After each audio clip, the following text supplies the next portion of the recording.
Well, today BankSA, in conjunction with Access Economics, has released its November 2010 Trends edition. This edition of Trends has really focused on population growth. And what it's shown for South Australia is that since mid-2004, South Australian has had some really robust population growth, driven mainly by a couple of factors. The first one has been very much an increase in the number of people coming into South Australia, so through immigration.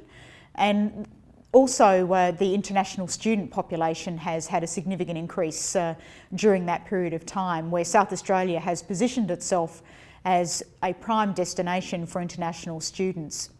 So that's really positioned South Australia well in terms of economic growth over this more recent period.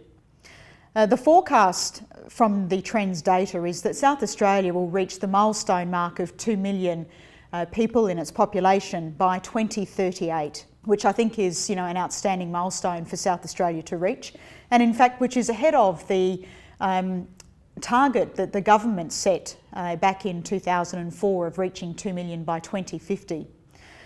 Now, as we go forward, we will see some of that population growth come off a little bit in the next number of years, but it still, on national standards, will be really quite solid growth, and I think sets South Australia up quite positively for the future.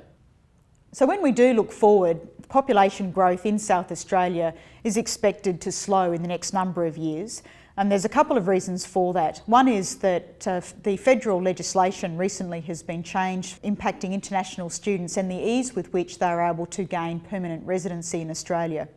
That factor, combined with the strong Australian dollar, which effectively makes an education in Australia more expensive for international students. So those two factors will impact on future population growth.